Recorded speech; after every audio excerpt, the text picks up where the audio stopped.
Hola amigas y amigos, somos abolicioneros, Ernesto, aquí a mi derecha, y yo, que me llamo Aleida.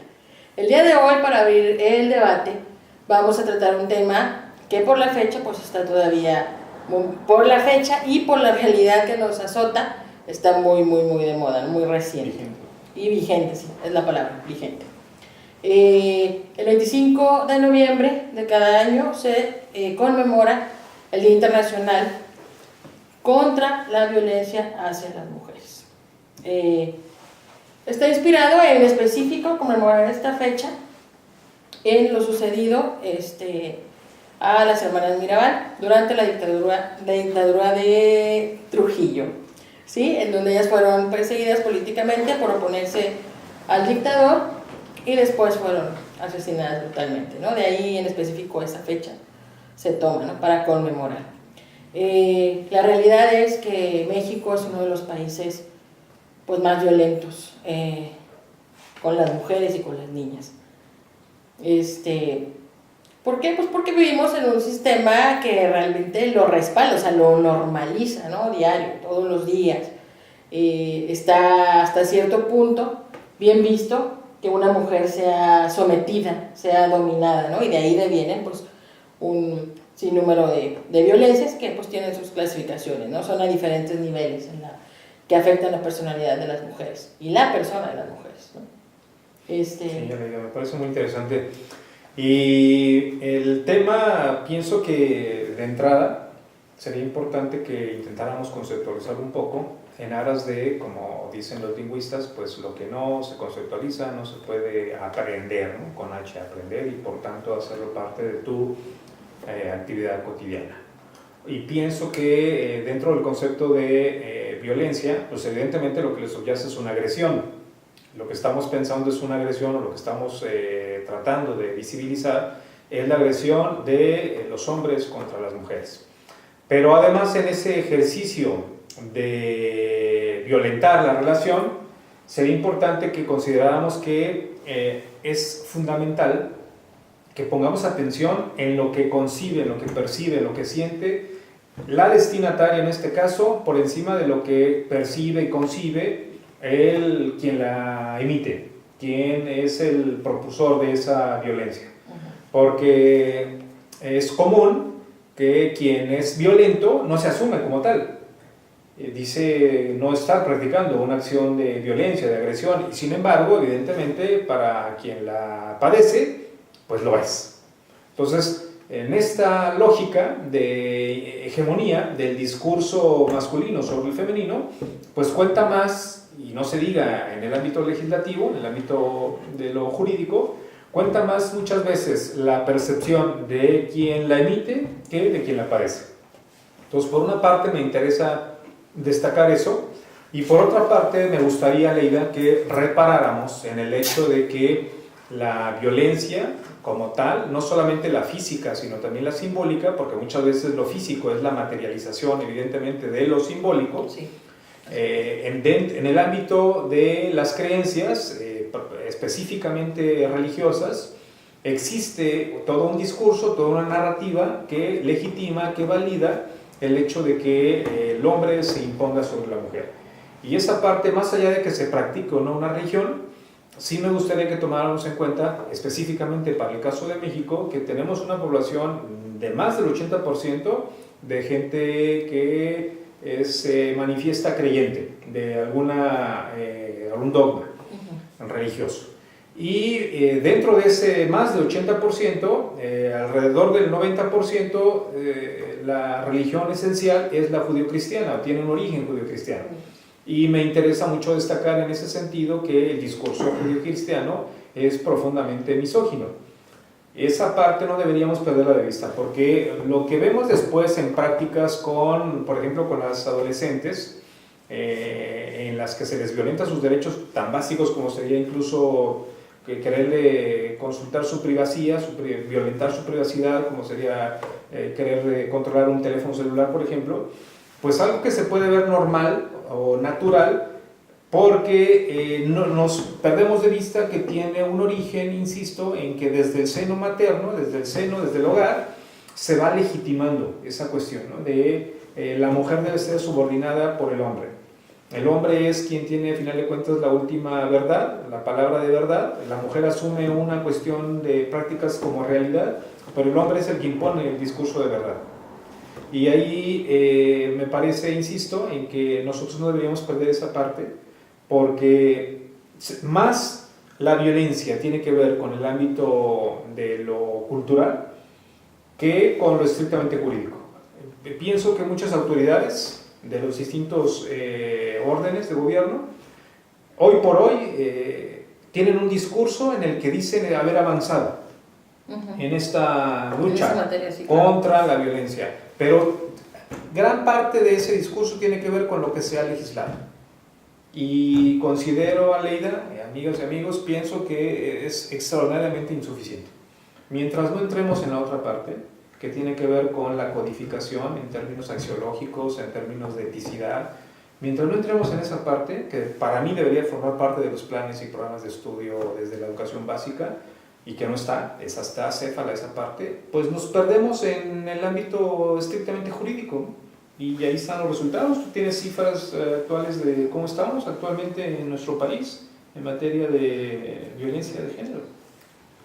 Sí, tengo aquí unas cifras, pero antes de eso, o sea, es dejar algo muy claro. Para las feministas, el patriarcado es un sistema, o sea, grandísimo, es un sistema que lo tenemos transminado hasta la médula, que legitima religiones,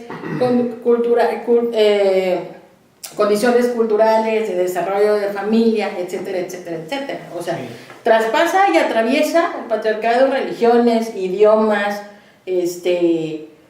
familias, culturas, educación, traspasa todo.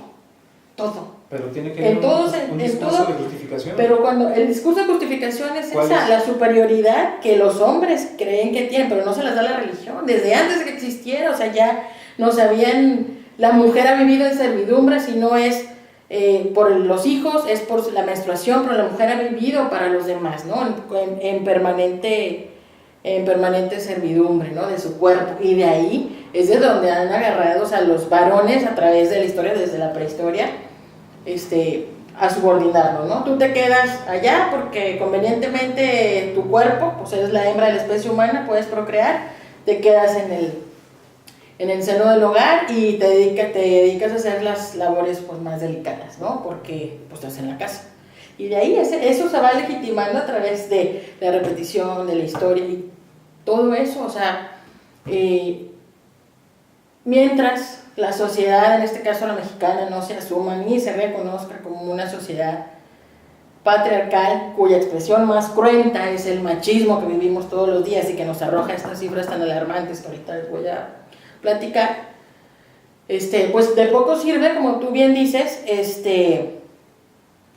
de poco sirve que haya leyes y protocolos para juzgar con perspectiva de género si la gente, o sea, si no hay la preparación y la educación para comprender en el abstracto qué significa el patriarcado, de dónde viene, o sea, qué legitima, porque está normalizado todas esas conductas que la receptora, las mujeres, pueden no ver con violencia, pero sí son violentas, O sea, cosas mínimas como el celular, revisártelo, los celos, que nos venden esta idea de amor romántico, de que si sufres, entonces es amor verdadero, o sea, es... Telenovelas. Sí, esto que nos reclutan y nos reproducen en la cultura, o sea, son ideas meramente patriarcales que le sirven pues a los varones no me refiero a ti, no, sino al varón, al hombre en el abstracto, para legitimar ese discurso de violencia, ¿no? que vivimos todos los días. Pero fíjate, Aleida, precisamente por lo que estás diciendo, no sé si tengo la impresión de que estamos hablando de lo mismo, ya nos dirán nuestras amigas y amigos, pero sí pienso, Aleida, que, es decir, el problema de la violencia hay que pensarlo que es una práctica individual, pero que es asumida colectivamente. ¿Sí me explico? Sí. Es decir, es una práctica en lo personal, pero hay un código de legitimación colectiva, social, se llama cultural. patriarcado. Claro, pero lo que yo te quiero decir es que el patriarcado tiene un discurso de justificación que tiene que ver con un discurso religioso. A pesar de que ancestralmente, como tú dices, físicamente ha existido esa violencia, pero también podemos comprobar que también ancestralmente se ha construido un discurso de justificación sobre ello, y que se ha apelado a figuras incluso metafísicas, sobrenaturales, que justifican el hecho de que el hombre se imponga sobre la mujer. O sea, es decir, tú te refieres a una práctica física, pero a mí me importa la otra parte. No solo física, simbólica. Claro, también. A mí me importa mucho más la otra. Que es la que perdemos, la simbólica es la que normaliza todo eso. Si nos perdemos solamente en lo individual y en lo físico, pienso que no estamos atendiendo el problema de fondo, y el problema de fondo tiene que ver con esos discursos de justificación, con esas narrativas, que tienes razón, no solamente tienen que ver con la religión, pero sí ha sido esencialmente la religión el vehículo, históricamente lo ha sido el vehículo a través del cual se ha legitimado esta imposición del hombre sobre la mujer. Eso es a lo que me refiero. Y lo puedes ver en cualquier cultura y en cualquier religión. Estamos en el momento del huevo la gallina. No fue la religión, no, es el patriarcado, está antes que la religión. Sí, como tal, pero el patriarcado también tiene un discurso de justificación. Y ese discurso de justificación también está enlazado con un discurso que tiene que ver con una creencia. No se nos olvide, insisto, que no hay una sola civilización, Aleida, que no haya apelado a un discurso de algo sobrenatural, que explica de alguna forma, o a través del cual se intenta explicar la convivencia social y el sentido de la convivencia social. Y en ese discurso, invariablemente, ha sido el hombre sobre la mujer. Eso es a lo que me refiero. Me queda claro que el... ¿Y tú en qué crees? O sea, tú, Ernesto, ¿qué crees? O sea, ¿qué fue lo que hizo que los hombres empezaran a creer que eran superiores a las mujeres? ¿Qué fue lo que pasó? ¿En qué momento de la historia? O sea, las mujeres fueron relegadas al plano íntimo, al de la casa, y los hombres fueron los que salieron. ¿Y por qué? Mira, podrías hablar de una cuestión fisiológica, de una cuestión física, pero también, insisto, me interesa más el hecho de la necesidad de sobrevivencia. O sea, pensémoslo en términos antropológicos, pensémoslo en términos de los estudios más profundos que podemos apelar sobre el origen de la socialización de la especie humana. Y hay una condición de sobrevivencia, si se quiere, el concepto obviamente no tiene que ver con esta etapa, pero tal vez sirva para lo que quiero decir, la cuestión de la división del trabajo. Es eso en esa parte que tocan las teorías feministas, en esa división sexual del trabajo. Claro, es a lo que voy. En esa parte, ahí fue donde se empieza a diferenciar entre tú para qué vas a estar y yo para qué voy a estar. Y desde el momento en que la mujer tuvo que, biológicamente tenía que encargarse de la educación y el alimento de las crías, vamos, desde ese momento... Bueno, en ese momento se empezó a hacer, o sea, la relegan al terreno de lo íntimo del hogar, y entonces ella ya no puede ser igual de fuerte que los hombres, porque ya no sale pero además porque tenía que hacerse cargo de las crías, de alimentarlas, de estar con ellas. Y eso sirvió también para que a través de esa vía se justificara que el hombre fuera el proveedor. Entonces ahí hay una cuestión biológica, hay una cuestión genética, pero también evidentemente hay una cuestión cultural. Pero, o sea, es que eso es lo que, por ejemplo, las teorías feministas, o sea, eso fue lo que hizo, o sea, legitimó, o sea, que es como si los hombres hubieran dado cuenta, bueno, ellas tienen una ventaja todavía porque pueden reproducirse, pueden llevar en su vientre, entonces las vamos a relegar allá.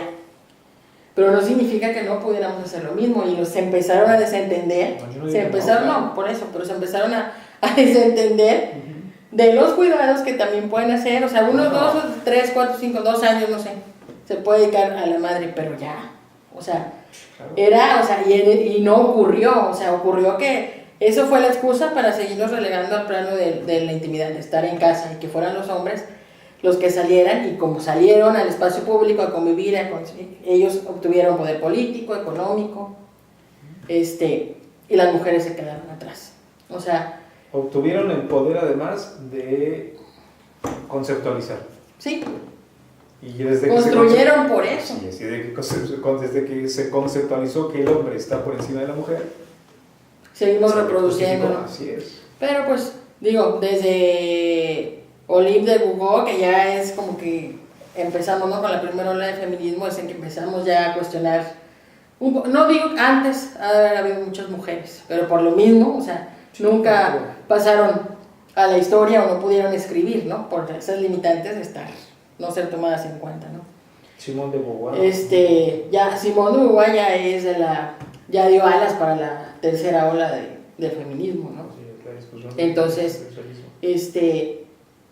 ya las teorías feministas han estado construyendo desde la antropología, desde la historia y desde la literatura también, desde la lingüística y desde muchas áreas y disciplinas, por qué nos sucede lo que nos sucede, por qué las mujeres se encuentran en esta posición y cómo esa posición nos ha llevado no verla, o sea, no darnos cuenta, tenerla tan normalizada, nos ha llevado a estas cifras, que ahora sí ya se las voy a decir, que son muy alarmantes en el caso de México. Del universo de 100% de mujeres que viven en el país, casi la mitad, que es el 41.3%, han sido víctimas de violencia sexual. Eso es gravísimo. ¿Cuál es la fuente? Acá está abajo. Ay. ONU Mujeres, el Instituto Nacional de Estadística y Geografía, el INEGI. ¿Sí? 9 mujeres son asesinadas al día, y eso es lo que dice el INEGI, ¿no? Porque faltan por las que no, ni cuenta se dan, ¿no? Y nada más aparecen tiradas. 6 de cada 10 mujeres han padecido violencia de cualquier tipo, económica, física, psicológica, etc. Y de las mujeres que han enfrentado violencia por parte de su esposo o novio a lo largo de su relación de pareja, que son 19 millones, se estima, el 64% de esas 19 millones de los casos se trata de violencia severa o muy severa, o sea, ya con daño físico, algunas acabando incluso en feminicidio, que bueno, el feminicidio es la expresión más cruenta y más grave de todas las violencias, pues yo creo que nos merece pues igual tratarlo quizás en otra plática, ¿no? Sí. Pero pues no sé si quieras agregar algo más o lo dejamos abierto ya. Que está abierto el debate ya. Hemos aportado unas ideas que son susceptibles de discutirlas. Nos gustaría que discutieran, que aportaran ideas sobre el tema, siempre bajo la lógica de que lo que queremos, por lo que estamos, es por reivindicar el derecho de las mujeres a esa condición de una vida libre. Libertad, sí. De libertad. Libertad de violencia. De libertad. Y de libertad en general, ¿eh? Así es. Entonces, pues bueno, abrimos el debate, esperamos sus ideas, sus opiniones, vamos a intercambiarlas y nos despedimos, no sin antes invitarlos a que nos sigan en nuestras diferentes redes sociales, en Twitter, abolicioneros, @abolicioneros, YouTube, el canal Abolicioneros también, en Facebook, la página Abolicioneros, y pues los esperamos con mucho gusto. Hasta luego.